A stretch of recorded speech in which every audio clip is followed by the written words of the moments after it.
Everyday motherfucking school ふざけてよ言うたまにはユーモア言えたらいいね Yeah 会わずとも会えるし好きに後悔測れ物差し人と人距離今はちょっとソリ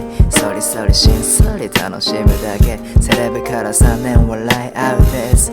きっと何かあったはずです Everyday 明日がさらに楽しいが続けばいいと思っていたり思い出すタクシーで詰め込むロッカー時には相談放課後沈む廊下 Yeah 俺たちどこか